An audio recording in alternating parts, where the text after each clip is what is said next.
अयोध्या में दलित युवती की हत्या के मामले में पुलिस को बड़ी कामयाबी मिली है। पुलिस ने इस हत्याकांड का खुलासा करते हुए 3 आरोपियों को गिरफ्तार कर लिया है।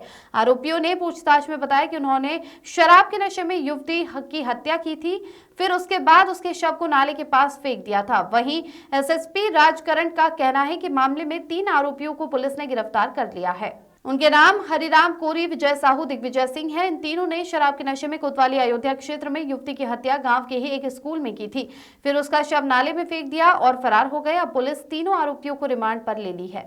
दिनांक 31/1/2025 को चौकी क्षेत्र दर्शन नगर में एक शिकायत प्राप्त हुई थी, जिसमें वादिनी के द्वारा बताया गया था कि 30 तारीख की रात्रि वह अपनी बहन के साथ सोई थी और सुबह उठी थी तो उसकी बहन उसके साथ नहीं थी।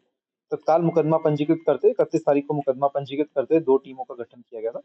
दिनांक 1 को शव बरामद हुआ था, जिसकी पहचान उसी लड़की के रूप में हुई थी। इसके क्रम में जो घटना पे प्रथम दृष्टया जैसा आप लोगों को पूर्व में अवगत करवाया गया था, घटनास्थल को प्रथम दृष्टया देख करके ऐसा प्रतीत हो रहा था कि घटनास्थल वह जगह नहीं है जहाँ पे घटना को कारित किया गया है, क्योंकि शव को वहां पे ला करके रखा गया ताकि पुलिस को गुमराह व भ्रमित किया जा सके।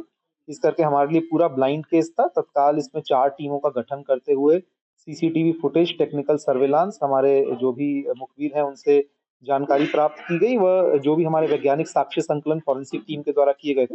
इन सब के क्रम में पुलिस की टीम्स के द्वारा लगातार प्रयास करते हुए घटना का सफल अनावरण किया गया।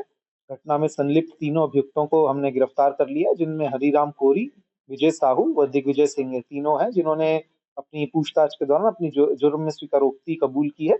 इसमें आगे हमारे साक्ष्य संकलन की कार्रवाई चल रही है। आवश्यकता अनुसार अभियुक्तों का न्यायालय से रिमांड लेकर के पूछताछ व साक्ष्य संकलन की कार्रवाई हमारी प्रचलित रहेगी। इसमें जो भी अग्रिम प्रगति होगी आप लोगों को अवगत करवाया जाएगा। ये कारण क्या? देखिए, उसी गांव के रहने वाले युवक हैं और यह उस समय नशे में थे जिस दौरान इन्होंने यह घटना कारित की है।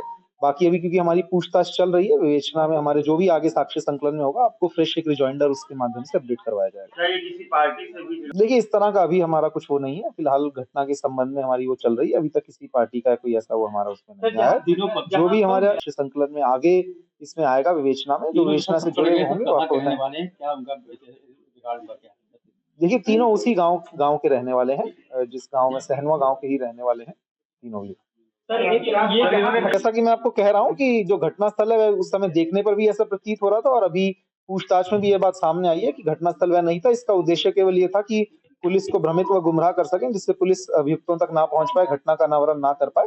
लेकिन जैसा कि मैंने आपको कहा कि सीसीटीवी कैमरास, टेक्निकल सर्वेलांस और वैज्ञानिक साक्ष्य संकलन के माध्यम से हम लोग उस जगह तक पहुंच गए थे जहां हमको लग रहा था कि ये हुआ, और इसी के क्रम में जो हमारी पूछताछ चल रही थी उसके क्रम में हमने तीनों अभियुक्तों को गिरफ्तार कर लिया। दुष्कर्म भी हुआ है? रेप की पुष्टि हुई है क्या?